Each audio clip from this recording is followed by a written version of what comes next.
Adam, how's it going? Not bad. How are you, buddy? Good. The quality's perfect. Let me just get this going. Have you listened to the podcast before? No, I haven't yet. I've been reading a lot of the articles on the site, but is the podcast just on the site too? Yeah, it's on the site. It's one of the articles, but I feel like it's all right. It'll get there. So everyone's seeing it. So basically, how it's gonna work is I'm gonna introduce you. I'll ask you just brag a little bit. Tell the listeners at home why they should listen to you, and then you can give a few highlights. Talk about why. And then we're going to go into whipping around the infield, which is we talk game by game. I'll set up with a question, and then you can go off on whatever, answer and go off whatever tangent, and then we'll go back and forth from there. And then we'll finish up with Beast or Bust, 5 players that will you play them tomorrow in daily fantasy, Beast or Bust. Okay. And what's your handle so I can introduce you properly? A through Z. A through Z is your handle? Yep. Okay, cool. You ready?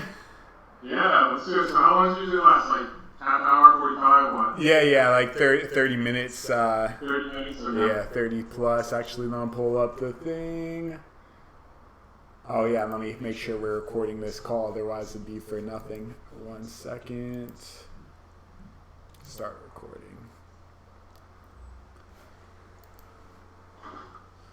Okay. What were you coaching? Soccer. Coached a couple of 5th graders in my town. Just started doing it pretty recently. Nice. That's always good to do that. Yeah, it's pretty fun. The kids are good. So they're not the greatest players, but they pull a lot of ties out. So it's not like they're losing every game, which is nice. For sure. Okay. All right. Let me hit live here, and we're just doing the main slate, just so we're on the same page. Okay. 5, 4, 3, 2, 1. It's the Win Daily DFS podcast. I'm your host, Muntradamus. Today we are joined by a special guest, first time on the show. He is a DFS pro. I'd like to welcome you to Adam, A through Z. What's up, guys? Happy to be here. Pumped to be on my first Win Daily podcast. I've been contributing a couple articles here and there. Usually specialize in weekend slates. On the main slate, so I write about hitters and stats for the main slate. So a little background on me. I've been playing DFS for pretty much as long as it's been around. I think going on 5 or 6 years by now. I also work for a couple of different content providers, so I've had experience, writing articles, providing content, doing podcasts, things like that. And in terms of the DFS world, so last season I jumped into the top 200 in terms of fantasy ranking across all DFS sports on Roto-Grinders. I was really, really strong in NBA. That's my number one sport that I excel at. And then MLB's a pretty close second. So I was top 50 for quite a while last season in MLB on the Roto-Grinders leaderboard. So I know how to win cash on DraftKings specifically. I play FanDuel a little bit, but DraftKings is I'm my number one site. I'm based out of Boston, and DraftKings is also based out of here, so they tend to treat me pretty well. But yeah, that's pretty much it. Pumped to be here. Pumped to start my first podcast with Win Daily. Yeah, we're pumped to have you too, Adam. And with that, let's just jump straight into the action with whipping around the infield. And the first game, we're going to go to Baltimore. We got the young kids on the mound, John Means, Griffin Canning. They both had moments where they've looked good. Are you trusting any of these options for the Sunday, May 12th slate?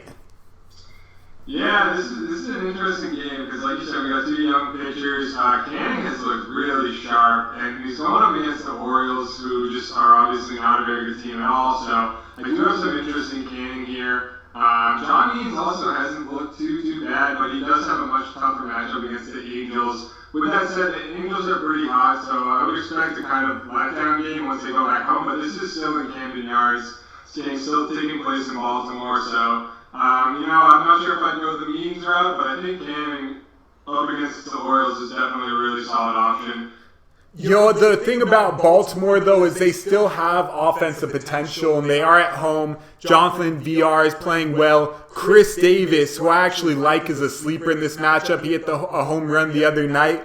When Chris Davis is feeling it, he can get on a roll. It's not like Canning is that special. Is Chris Davis a player you would consider if you don't go with Griffin Canning?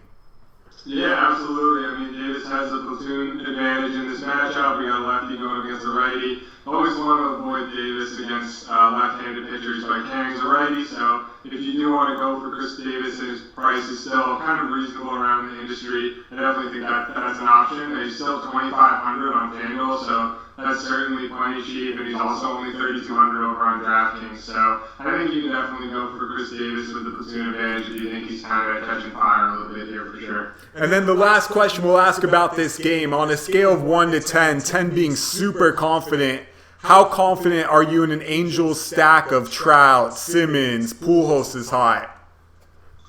Yeah, so I liked them a lot more last time they came out, and they dropped 8 runs, I believe it was. I think I might be hopping off of them here, just because they've been so hot. I think their ownership is going to be a little bit higher than it should be. Otani's not coming out of the gate super hot or anything like that. Obviously, Trout's always going to be Trout, so I love Trout as sort of a one-off, but I think in terms of stacks, I'll probably jump off the Angels here just from a stacking standpoint, just because I expect people to kind of start to catch on in their ownership to bump up maybe a little bit higher than it should be for GPPs at least. Okay, it's a very interesting take. And with that, let's go to Boston. We have an undecided pitcher at the moment for Boston. We'll see if we can get an update during this. But Marco Gonzales on the mound for Seattle. The Boston Bats have been hitting. Do they continue to hit against Marco? Yeah, what was that? They put up like 14 the other day, I believe.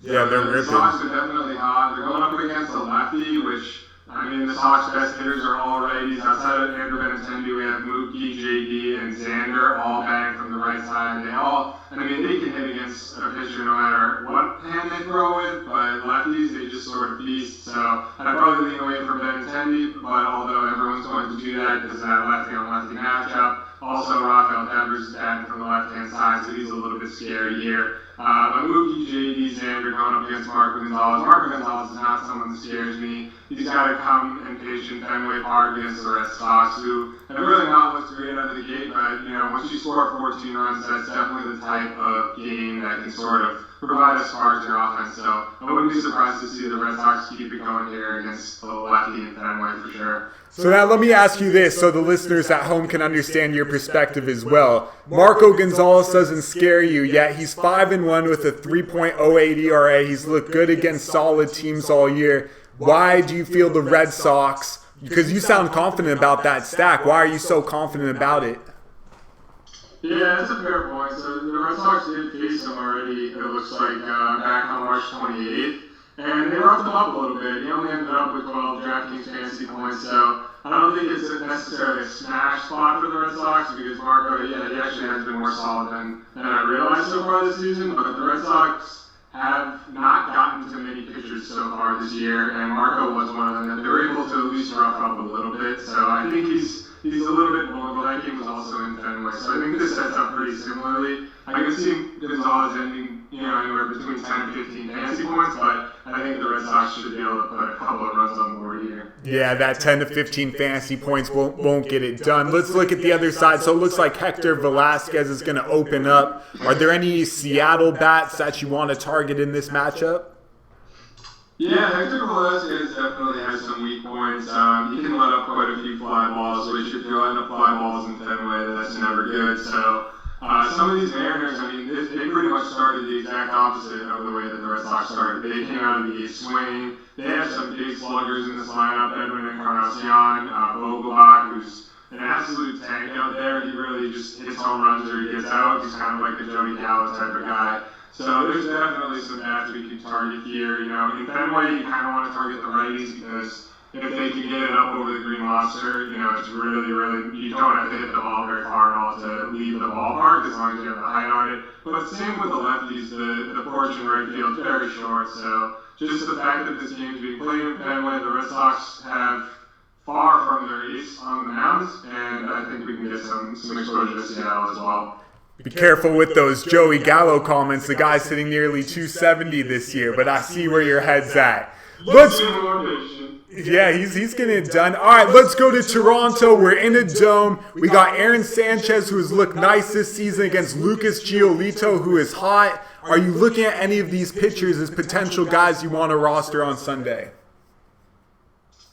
Yeah, this game is one of those games that I don't love either of the pitchers, but also don't love either of the offenses. The Blue Jays are definitely not an offense that scares me. They called up Vlad Guerrero. He hasn't really been doing much of anything so far. I think he's going to have quite an adjustment period. He might have to jump back down to the minors and then come back up when he's a little bit more mature and ready. The guy's still only 19 years old, and that's kind of showing. I think the bright lights are shining a little too bright for him right now, so he's still projected to that second. For the Blue Jays, though, they're kind of just letting him ride. Just went out. He did have a pretty solid day today. I think it was his best day so far in the majors. But other than that, we have a couple power bats in Smoke, Tellez. So the Blue Jays are okay. Going up against Lucas Giolito, he's another pitcher that's, just kind of strikes me as okay. He's had a couple pretty solid games. He never really gets blown up. And actually against Cleveland, it looks like he had a really solid game on the 7th. So he might be rounding into form, but generally he's sort of like a middling pitcher for me. So I'm not really high on either side of this matchup.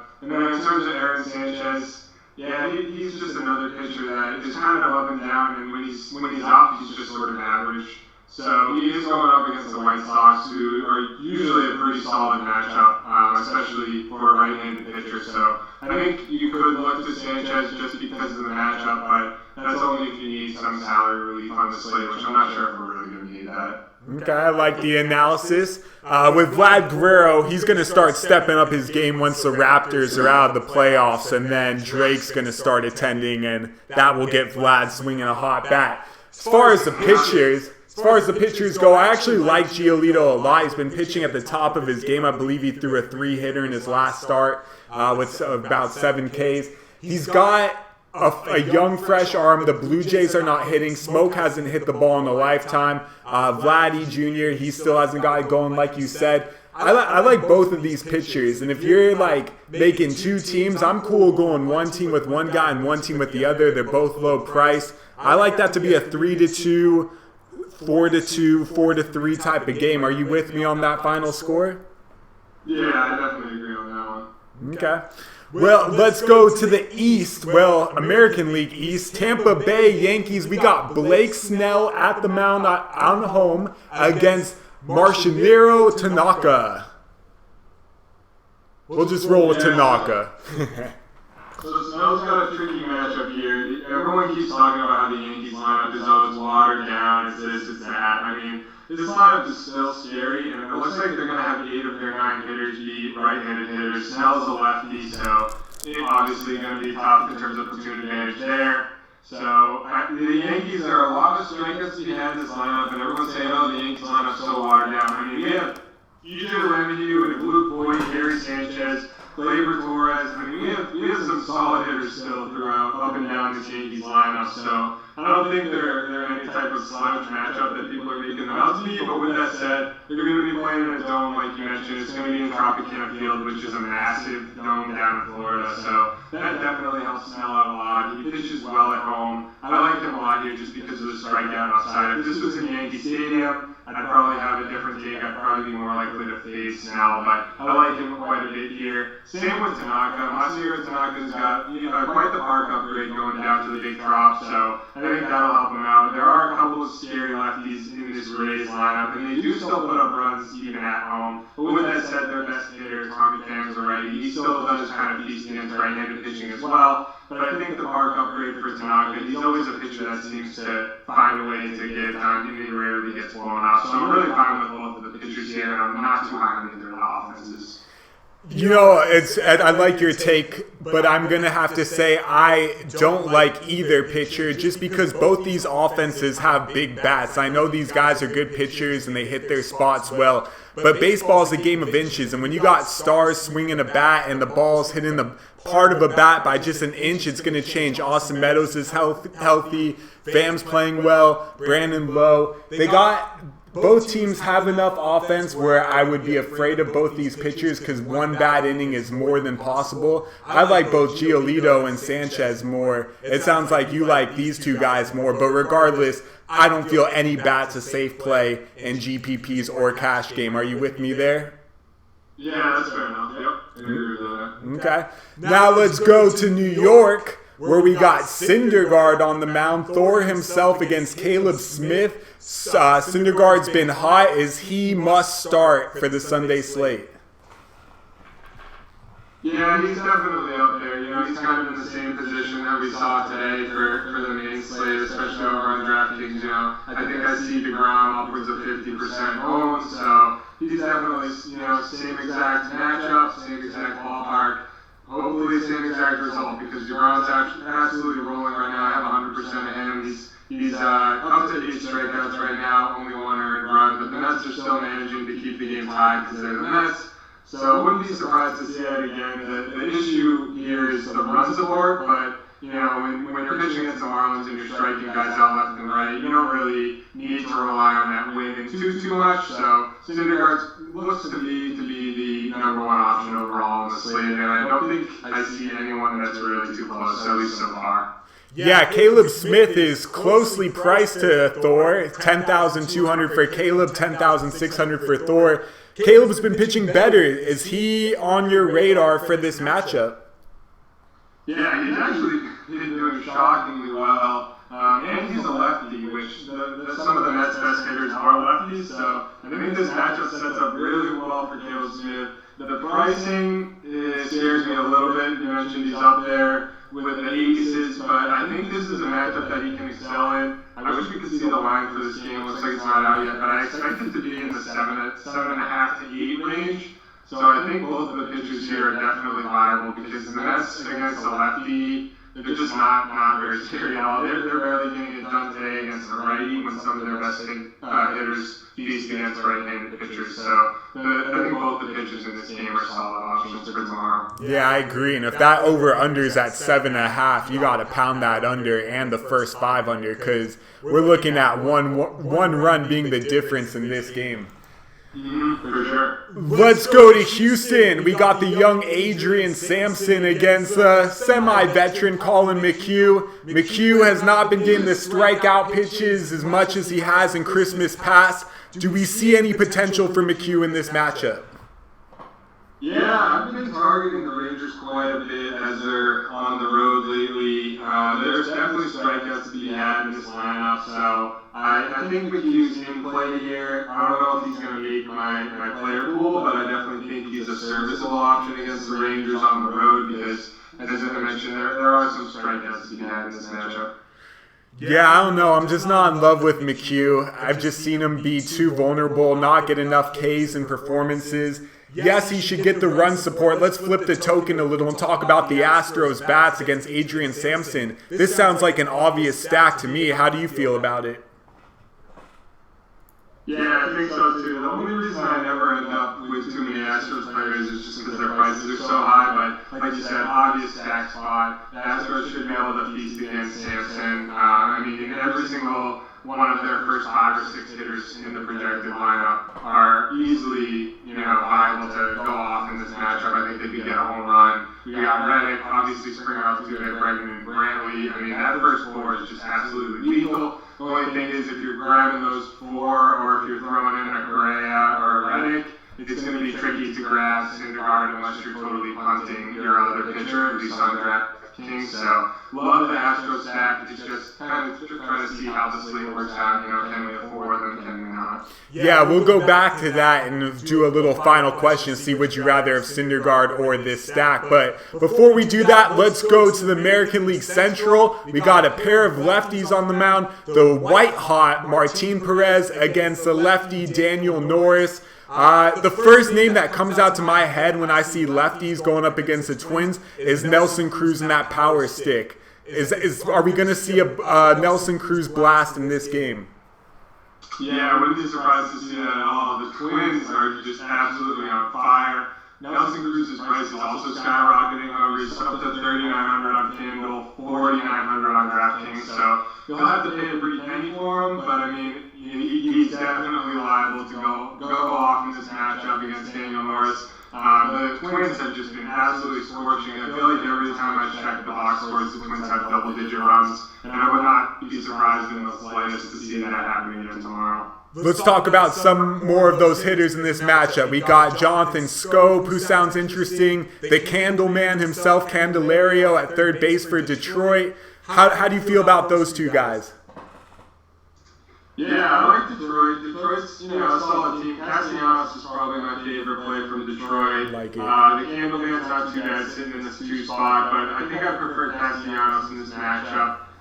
His price is starting to drop down a little bit. On DraftKings, he's down at 4.2. Looks like he was up a little bit higher pretty consistently throughout the season. So we're getting him at a very, very slight discount here. And I think, like you said, Mark Perez has been white hot, but I think this is a spot for the Tigers to take advantage of because they have so many righties in this lineup that they could be able to get to Perez just using the platoon splits to their advantage a little bit, but I'm not sure if I'd go as far as to say stack the Tigers. Okay, I like that analysis. Let's go stay in the Central of America, and we're in Kansas City now. Vince Velasquez has actually been scratched from this start. They're going to go with the rookie in Irvin, I believe, and then Jacob Junis is on the mound for Kansas City. I'm going to ask you a season-long question first. Why would the Phillies go with Cole Irvin instead of Nick Pivetta in this spot start? That's a really good question. Actually, I didn't even know that he was starting. I still have it as TBD right now, so I can't really explain it. Hopefully there's nothing wrong with him, and that's not the reason that he got scratched. Maybe it's a strategic move by the Phillies to give him a little bit more rest. Usually it just means that there's a little bit of something going on with the pitcher that gets scratched, but hopefully that's not the case for the Phillies. Okay, let's flip the coin then and talk about the Phillies bats. They're going up against Jacob Junis. Does Bryce Harper's name get you excited? Does anybody else's name get you excited? Yeah, Bryce Harper definitely. I'm surprised how little I've been rostering Harper this season so far, but Junis just got blasted by the Astros that we were just talking about. He's also been lit up by teams like the Yankees, the Indians, and the Mariners. So with that said, though, he has had a couple of good games against strong teams like the Rays. He also has had good games against Detroit and the White Sox. So it's been kind of a mixed bag for Junis, which I feel like it sort of is every year. But with that said, the Phillies have some really strong bats like Bryce Harper, Reese Hoskins. So I definitely wouldn't be targeting Junis, but I won't be stacking the Phillies either. I think it's more of like a one-off spot for me with guys like you mentioned, Bryce Harper, maybe some Reese Hoskins in there as well. Okay, so just doing a little, apple picking with the superstars, but no super stack. Exactly, yep. Okay, I like it. I like the analysis on Junis. Let's round it up and go with the last game. We got St. Louis, Pittsburgh, Dakota Hudson, Steven Brault. I mean, none of these pitchers get you excited, or do you want to save all that money and go with Dakota Hudson against Pittsburgh? Yeah, Dakota Hudson. I don't know about that. That might be a little bit too risky. Maybe if you're making multiple lineups in like a small high-end GPP in your mass multi-entry or something like that, you get some exposure to him. I usually keep it to 1 to 3 lineups or so he probably won't be making my player pool. Okay, last 3 starts, he hasn't given up more than 3 earned runs. He had 7 strikeouts against the Nationals. There's a little sleeper potential there. Let's flip the coin. Gregory Polanco's hot. Is Gregory Polanco must start? What about Goldschmidt in this matchup against the lefty Brault? Is he must start? Yeah, so if Polanco starts, for some reason I don't have him in the projected lineup right now. You might be sitting this one out, but if Polanco starts, like you said, he's absolutely on fire. But with that comes a higher price, so eventually we might have to jump off the wagon here. I'm not sure if tomorrow's the right spot to do it. I probably won't end up with him just because of the matchup, but if that is if he does start. And then on the Pirates, I usually tend to avoid the Pirates when they're at home. They're on the road in St. Louis. It still doesn't, not too much that gets me excited about the Pirates in general. It's a 9-game slate, so I typically try to avoid the Pirates when I can, unless they're up against a total gas can, and that's not really the case tomorrow. Yeah. Goldschmidt's interesting, though, just because it is that lefty-righty matchup, and it seems like it's been a lifetime since he had that 3-home run game. I mean, he is the best first baseman on paper going into every season. This is almost like why you draft Goldschmidt in season-long leagues for this matchup. How, on a scale of 1 to 10, how much do you feel he's a must-start play for tomorrow? I'll probably give Goldschmidt an 8 tomorrow. Okay. I like him a lot. I wouldn't say he's like a stone cold lock, have him on 100% of your lineups type of guy, but I'd say if you're making one lineup, try to prioritize him if you can. Obviously, it's a little tough with his salary. He's $3,900 on Canó. But on DraftKings, he's only 44, so we just saw a guy who's priced 1,000 more expensive on DraftKings, and that's not the case with Goldschmidt. So I try to get some exposure to him over on DraftKings. But with that said, on FanDuel, he also takes up that catcher first base slot. So and you can also throw him in the util. So there are a couple different places you can go with Goldschmidt, depending on what side you're playing on. Okay. All right, I like the analysis. I was whipping around the infield, and now it's time for Beast or Bust. So Beast or Bust is a rapid fire. Do you want to start this guy in daily fantasy as a beast or not? He's a bust. Adam, are you ready?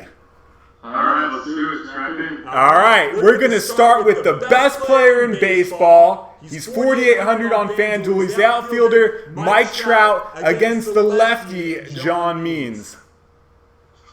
Since I really want to go bust here, but since this is still in Camden Yards, so I'm going to have to go beast. I have to. Yeah,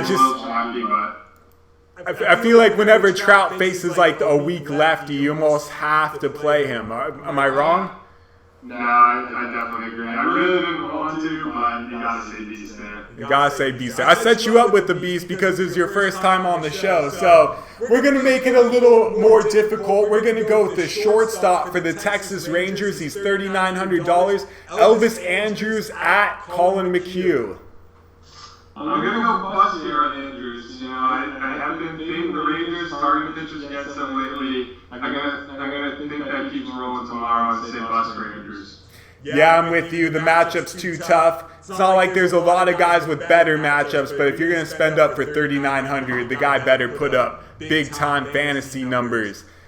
Next up for Beast or Bust, he's a third baseman. He's also for the Philadelphia Phillies at 3,300, Maikel Franco. Yeah, I'm going to go with another bust there for Franco. I'm not sure if he's the Philly that I'm going to be targeting. Looks like he's batting pretty low in the order. Junis is a righty pitcher. Franco kind of struggles against righties. He usually performs better against lefties, if I remember correctly. So I'm going to go with bust on Franco for tomorrow. Yeah, I'm going to go bust as well. The only time you can go with him is when he's facing one of those soft curveball lefties, and you can just hit it to the, out of the ballpark for him. Yeah. Next up, it's the second baseman, $3,600, Jonathan Villar against the rookie Griffin Canning, Beast or Bust. Yeah, so this is one we're going to disagree on. I'm going to go bust for Villar. I think Canning's got some solid stuff. And I just don't think the Orioles get it done in this match against the Angels. I believe in Canning. I know it's a really small sample size, but you guys look really sharp out there. But I know you're going to eat me up for that one. You know I'm going to eat you up for that one. The guy's got the potential to steal 2 bases. He can hit a home run. He's hot. I'm not in love with this Griffin Canning hype machine that everyone seems to be. We'll see how the party rolls on. And last but not least for Beast or Bust, I'm going to get you with a guy that you gave a little too little love to earlier in the show. He's an outfielder. He's the Texas Rangers. Joey Gallo, 4,200 at McHugh. Beast or Bust? See, before I talked to you, I would have said bust, but I think you convinced me. I'm going to go. I think I've had plenty of busts already so far. I'm going beast for Joey Gallo. I think he'll go young tomorrow. All right, there we go. We converted Adam to a Gallo addict. Well, that is all the time we have for our show. Thank you so much, Adam, for joining us. Yeah, thanks for having me, man. Thanks for hosting. Thanks to all the members that are signing up. You guys are getting lots of great free content here every day, so spread the word, tell your friends about Win Daily. You know, this is a great site. We're just pumping out amazing free content on a daily basis. We're Win Daily. We're trying to help everyone else win daily, so spread the word. Get all your buddies to sign up, and thanks for listening in. I love it, Adam, and we hope to have you soon. you can catch the rest of the Win Daily DFS action on the website, as Adam just said, WINDAILYDFS.com. And don't forget to get the book, Win Daily, Winning Daily Fantasy Sports and Life by Jason Mezrahi, 99 cents on Amazon. Beast. Okay, thank you so much, Adam. Really appreciate it. Yeah, dude, thanks for hosting. It's freaking, I'm not gonna lie, it's tough as hell, like, doing this stuff the night before. Like, I haven't even dug into anything yet, so it's just kind of like trying to go off gut calls and everything, but you do a great job at it, for sure. Oh, thank you. Yeah, it's all, that's the way to do it, is off of gut calls. You know, I didn't look at any of this before we talked. It's all from the gut. Yeah, that's tough for me, because I like to, like, so when I do podcasts for the other company I work for, it's like, at like 5 o'clock Eastern, I've already done all this research and I know all my shit. This is just like, yeah, this is a lot more difficult. You're good though. You were great. Hopefully, do you want to do more than just once a week or twice a week, or is that good for you right now? Yeah, so I usually do another pod on Fridays, and then Monday to Thursday, I don't get home till late, so I usually can't do that. And then, so I could probably try to swing Friday, but usually Saturday and Sunday are the best for me. Okay, cool. Yeah, no, you're really good, so it was fun having you. But yeah, we'll work Saturday, Sunday if that's comfortable. No need to push. Okay, yeah, at this point. Cool, man. Yeah. What were you saying? I said, yeah, no need to push at this point. Like maybe once the audience is there, then we'll fit you. We'll do Friday as well when there's thousands of people. Definitely. I gotta write my article up for tomorrow too. So this definitely helps a lot because now like I know all the matchups and teams playing and everything for tomorrow, so can put some of that into my article for sure. Nice, love it. All right. What were you using for like the pictures and everything? I was going back and forth between ESPN and just the FanDuel slate. Okay, yeah, because I was jumping into like the Roto Grinders like projected, and you were like, some of the pictures you were rattling off like said TBD on my page, so I was like, I couldn't even pull up their stats or anything, so I was like, shit. Yeah, you gotta know the matchups by heart. Yeah, seriously, you definitely, you were crushing it, so I appreciate you hosting, man. Oh yeah, man, my pleasure. Well, we'll do it again soon. Yep, have a good one, Adam. Sounds good. Have a good night, too. Peace. All right, what's up, everyone? That was that. We're going to go into DFSplaybyplay.com in a second and do some live play-by-play call of today's baseball action. Let me just get everything set up. J Hill Beast, glad to see you on. I know you're getting pumped for football. I am as well. Let me get that going. Got a lot of games going on right now. It's the end of the slate. Let me just...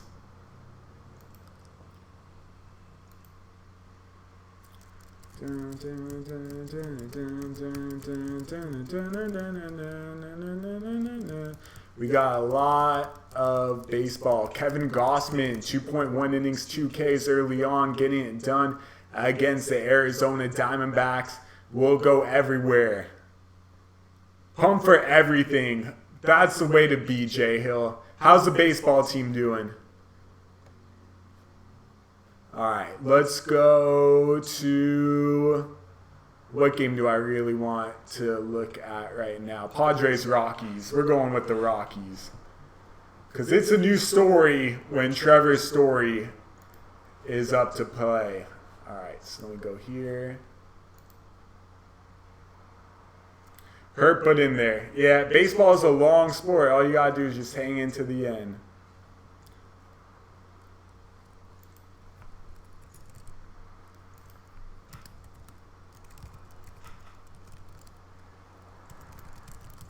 May 12th. Okay. Boom. All right, so we're about to get this going with the Rockies game coming up. It's loading. And who's Lucchese's pitching? Oh, it looks like a weak ground ball hit by, was that Dahl? It was Dahl for the ground out. So 0-0 in Colorado. The San Diego Padres trying to make some noise in the NL West. Beating the Rockies in Colorado is one way to do that. Let me get this stream going out onto YouTube. calling live play-by-play. We got Charlie Blackmon coming up to the plate against the lefty. Normally you wouldn't go Blackmon, but Blackmon's been hitting the ball very well. So you don't want to sleep on him. Blackmon coming into this game with a .299 average, 5 homers on the season, 21 RBIs for a leadoff hitter. That's got to lead the majors. Well, here comes the pitch from Lucchesi. He wheels, he deals, fastball low, grounded out to the first baseman Hosmer, who will flip it to Lucchesi for the out. 1-2 are down, and now comes the big boy, Trevor Story. All right, let's get Twitter up. Trevor Story having once again another MVP quality year. I believe he's up to 7 stolen bases. He's at 10 home runs. Guy, it does it all. He's honestly he's better than Javi Baez. He's better than Correa. He's maybe the best player in fantasy baseball. I'm not even kidding. I'm trying to think of one better. If anyone on the podcast can let me know, name it. Sure, Trout, but at the same time, Story might be more valuable because he's doing all this at the shortstop position. Lucchesi wheels, deals, fastball, low outside corner, called for a ball. Trevor Story last night, or 2 nights ago, hit a home run, I believe. Really, there's nothing not to like about his game. He's from Cincinnati, California. I just made that up on the fly. But I just want you to know that Trevor Story's the type of guy that can literally tear the cover off the ball. Lucchesi wheels and deals a fastball, hit the outside corner, not really, but they gave it to him anyways. That'll be strike 1. All right, so let me just post this. Watch me call. All right, here, we'll do this after this pitch. Lucchesi, he gets the signal. He winds up, he legs kicks, he throws a fastball down the middle, swing and a miss from Story. The count is 1-2. Trevor Story trying to get something going. The Rockies have been shut out through 2 2/3 of an inning. Lucchesi's already at 45 pitches. Here comes pitch number 46 on the way. Got an expected attendance of 27,744. Lucchesi gets the signal. He winds, he deals, he throws, he one-hops it perfectly down the middle. It's a ball, of course. But if Trevor Story ever wanted to get a bouncing ball off the ground into home plate, that was right over the middle. He just had to swing at that way. So let me get this going. Watch me call all the evening games live.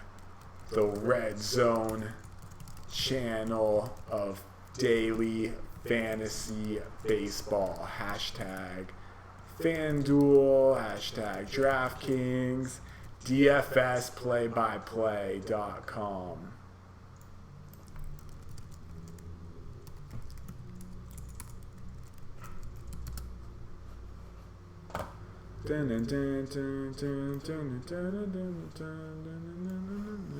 Alright, so let's see what's going on with Story.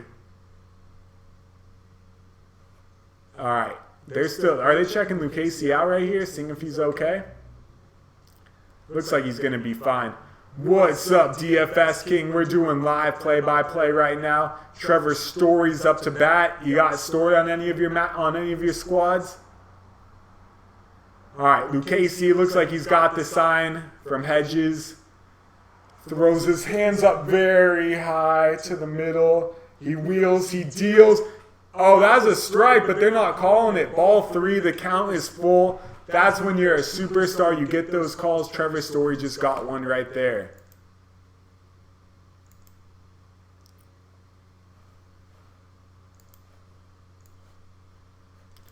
All right, so we're about to get the full count pitch. I'm putting something up so we can get the audience here on Twitter. All right, let's go to this pitch first. 3-2. Lucchesi's ERA at home this year is 2.89.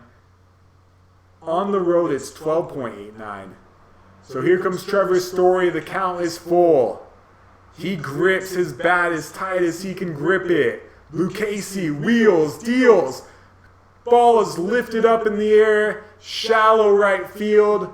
Franmil Reyes is underneath it, and that is the inning. So we'll jump to another game in a second here on DFSplaybyplay.com. You can go there to get all of this there. All right, Beast the Odds. Tweet. Did I really just do that? We'll go to another game in 1 second. Give me 1 second.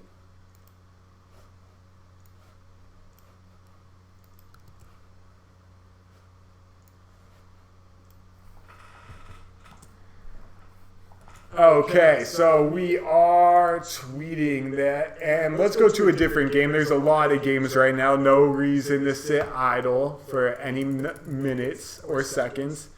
MLB stream Reddit. Let's see, what games do you guys want to go to? We're live on the website. We're live on Instagram Live. Let's see. I see people saying Marlins, Mets, Phillies, Royals, Braves, Diamondbacks. Well, it looks like you guys want them all. Let's go to the Phillies, Royals really quick. Let's check what's going on there. Phillies are arguably the best team in baseball. They're facing Kansas City. This is almost a must-win series. Their pitching staff just faced another injury. Vince Velasquez is on the DL. Let's see what's going on here.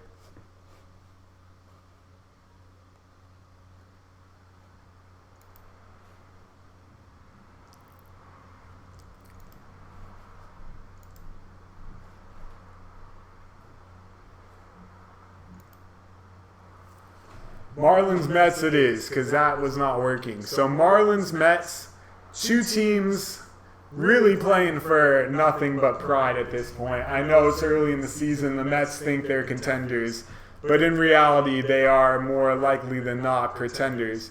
All right, here we go. Sandy Alcantara's on the mound.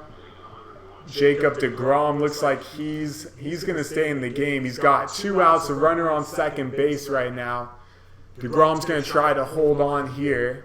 Curtis Granderson, the veteran's coming up to bat. This is a big-time at-bat right here for DeGrom, who's really owned in just about all daily fantasy leagues right now. So DeGrom looks in, gets a signal.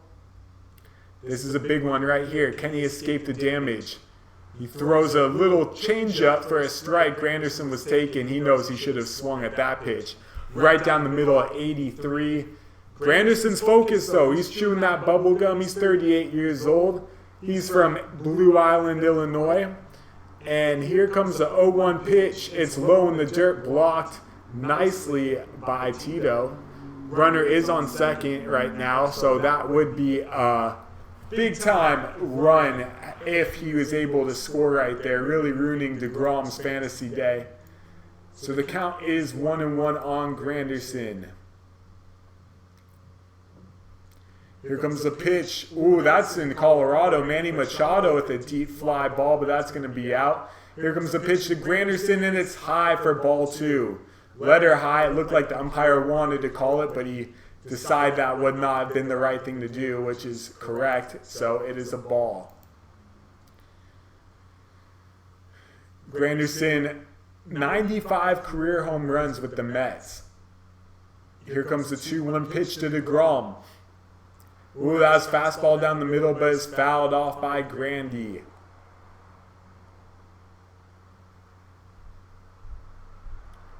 Joey Votto getting the action early with an RBI triple. So here comes Granderson with the 2-2 pitch.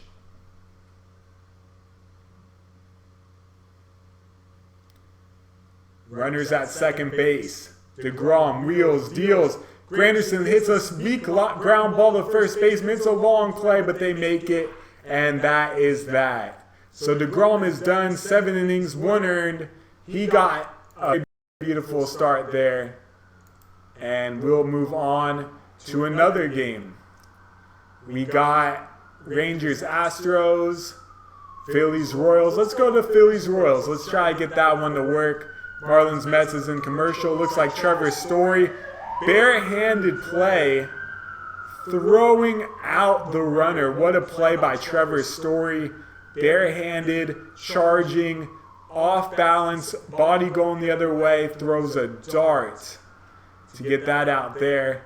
And just like that, John Gray gave up a home run that was smashed by Hunter Renfroe with a solo bomb.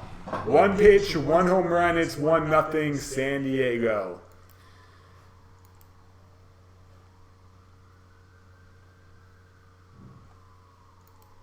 Looking at other action around the major leagues, let's see how the Mets got their game rolling. Philadelphia is up 6-0 early. Michael Conforto has been a hero with a 2-run shot in that game. Canó has scored. Nemo has scored. Arenado has a double. But it's early. It's early, but it's early. All right, so let's see if we got the Philadelphia game going. So far, nothing. Let's try a different one.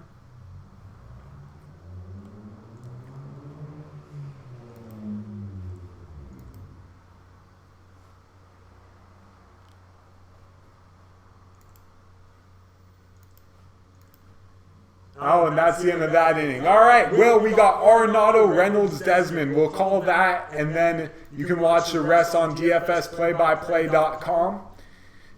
Let's see if we can get some more action going in the baseball games. Marlins Mets are at TV timeout right now. We got Beast the Odds coming tomorrow. Debut actually coming tomorrow night for the Monday slate. So you have that to look forward to.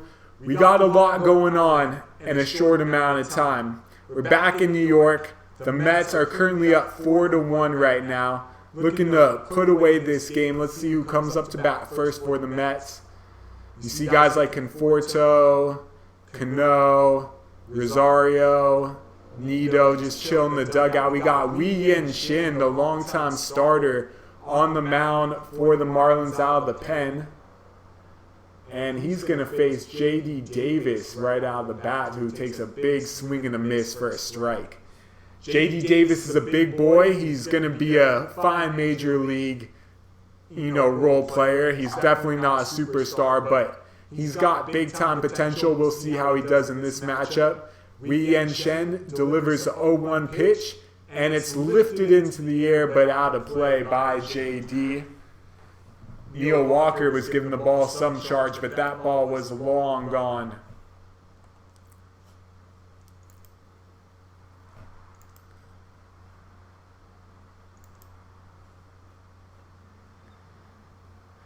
Okay, so let's see.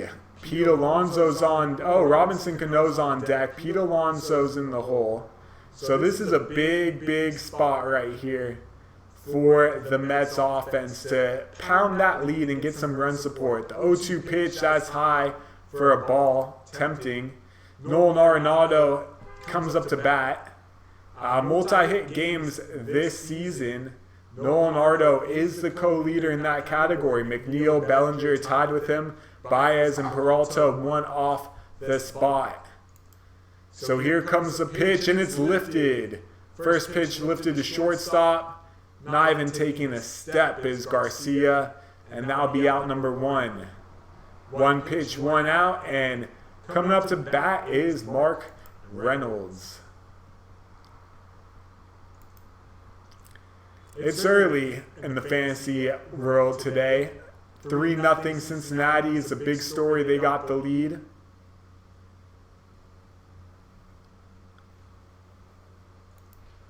Looks like Yasiel Puig has been the hero in that matchup early. Here comes Robinson Cano up to bat, the lefty-lefty. He doesn't care, swings at the first pitch, fouls it back. That was a little inside, but he was swinging at that ball no matter what.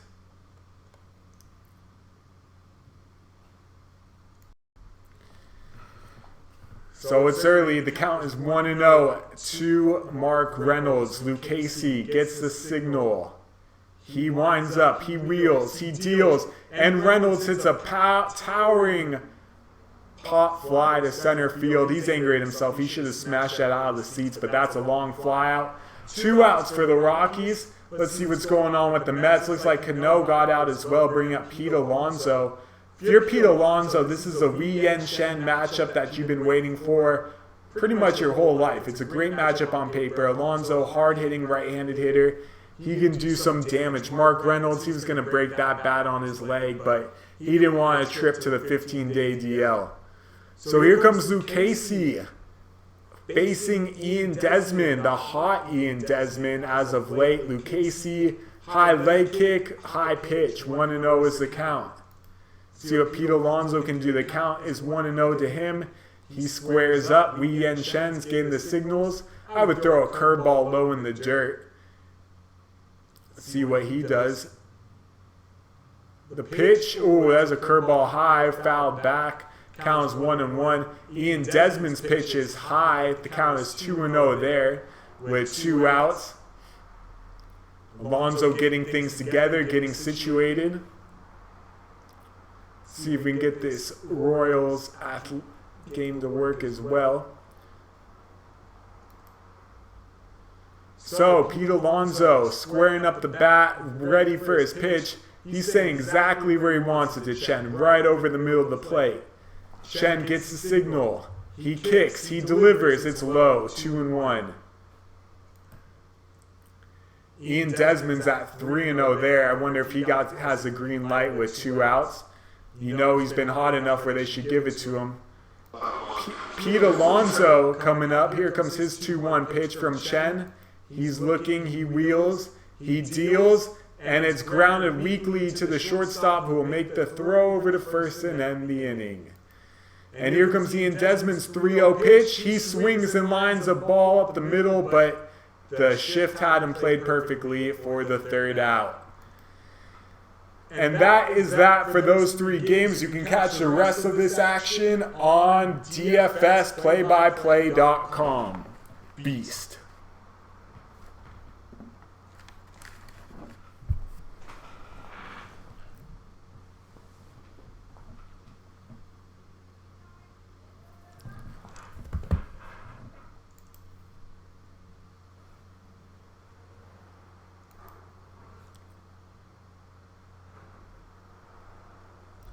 All right, so we got a little TV timeout. How are you all doing today?